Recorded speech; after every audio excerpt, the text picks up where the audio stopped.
নমস্কার। আজকে তোমাদের তালের রেসিপিটা দেখাবো। যদিও তালের বড়াটা আমি শুধু গোবিন্দর অনুষ্ঠানেই করি। বর্ষাকালের একটা মিষ্টি খাবার হচ্ছে তালের বড়া, তালের লুচি, তালের ক্ষীর, তালের কেক, তালের চাপাটি, কত কী না হয়। তো প্রথমে কিভাবে আমরা এই আয়োজনটা করব সেটা তোমাদের দেখাতে চলেছি, তোমরা সাথে থাকো।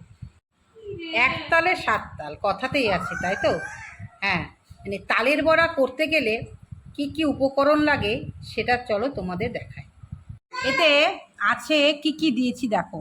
প্রথমেই বলি, এটা হচ্ছে মৌরি, আর আছে সুজি, আর আছে চালের গুঁড়ি, আর আছে পাকা কলা। যত পাকা কলা মজবে ততই সুন্দর হবে। আর আছে চিনি, আর একটু সামান্য লবণ। এটা প্রথমে আগে হাত দিয়ে পেস্ট করে ভালো করে মাখিয়ে নিয়ে তারপরে যত ভালো করে এর মধ্যে অল্প একটু খাবার সোডা দিতে হবে।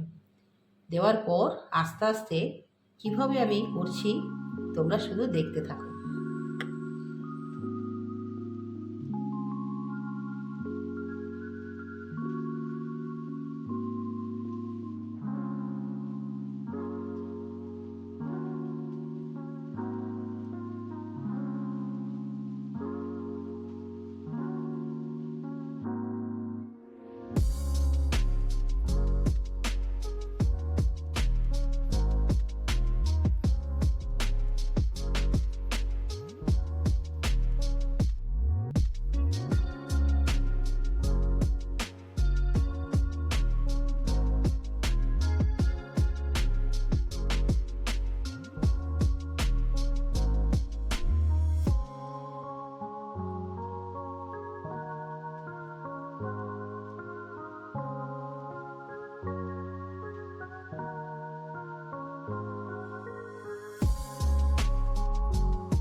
ভালো করে ফাটিয়ে নিতে হবে, দিয়ে ভালো করে ছাঁকা তেলে এভাবে এভাবে দিয়ে আস্তে আস্তে ধিমা আঁচে উল্টিয়ে পাল্টে ভাজতে হবে।